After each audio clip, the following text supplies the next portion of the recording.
For today's video, these are not going to be helping me out.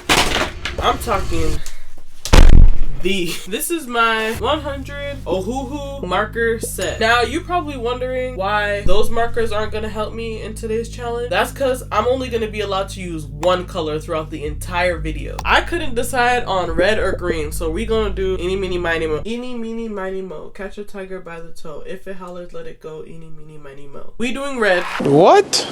I don't even know what to draw. I'm thinking of making something abstract. What's abstract? Abstract is anything. You could make an art piece and it don't even look like anything real, but it's art and it's abstract. I decided I was going to draw Kim Possible, but in my own style. I don't know who needs to hear this today, but this is your sign to make art all in one color. Here's how you can do it too. I started with sketching out the bottom part of her face structure, and then I moved on to her hair, which I decided to make blowing in the wind to the left of the picture, so the right of her, because I felt like, I don't know, blowing in the wind makes it look a little more dramatic. I don't know about you, but I can't draw hands for the life of me. But anyways, moving on, I moved on to her shoulders and drawing her arms. I did leave her hands out of the picture because, like I said, I can't draw hands. I made her arm fully stretched out just because I wanted to give her that strong stance without overdoing it. I started on her other shoulder and her chest area as well, and I know what you're thinking. Her chest is too big. I like it that way, so it's staying that way. Moving on, I started on her face. I wanted to make her look strong but still look a bit cutesy, but in the end it still turned out cutesy more than strong, but I like it. I'm not complaining about it. The truth is, I haven't really found my art style yet, so you're gonna see me experimenting a lot. Like here, I erased the nose a couple of times because I didn't know what I was really going for, but I knew I didn't like the way that it looked like the first couple of times. Moving on, I started coloring it in pencil where I wanted my darkest areas to be,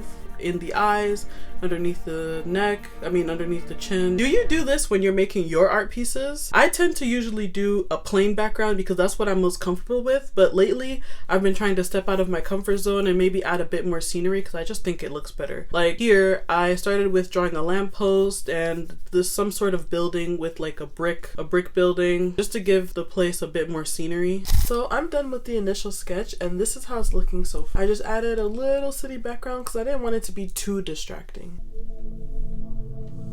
This is the 104 pack Ohulu marker set. It comes with many shades of green and yellow. Honestly, these are my favorite Ohulu marker set. They have the brush tip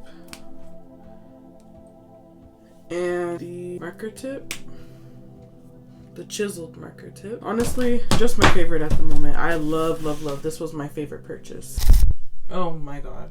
I'm so used to shaking Posca pens that I was shaking the marker. The first color I'm going to pick out is this neutral reddish brownish shade. I'm going to be using this for her skin. I started with this peachy red skin tone marker, kinda, just to start with the skin because I felt like it was closest to skin color. I'm going to be using most of this color for the face because it's a neutral tone. Stay until the end because I'm going to show you how I was able to turn one color into this beautiful masterpiece. Then I went for this bright red tone marker for her outfit because I wanted it to contrast against her skin. One color art is my new obsession, and this is why.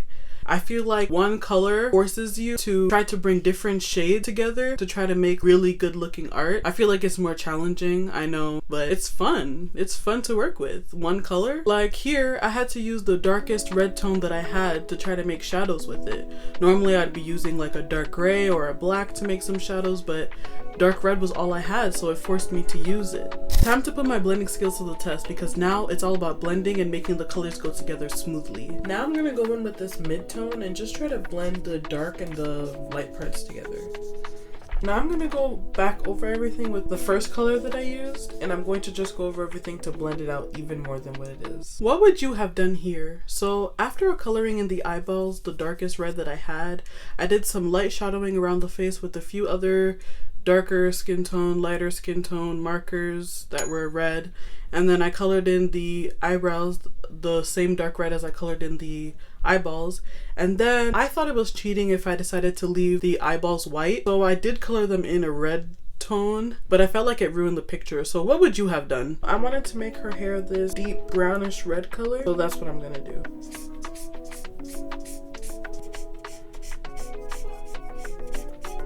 This is how it's looking so far. Honestly, it's not looking too bad. It's giving the reds that it's supposed to give. I did this really light peachy tone for the background because I wanted to make it look like it was dawn. I don't know if you can tell, but I really like the way it turned out. For this building, I was thinking of making it like a really dark red just to make it look like bricks or something. I colored in that entire brick building and I also added the bricks to it, how we used to do back in middle school. I added some light to the lamppost, some clouds, and as well as lights to the windows of the building. I can't wait to show you the final product. I added some detailing on the lamppost, clouds, and the brick building.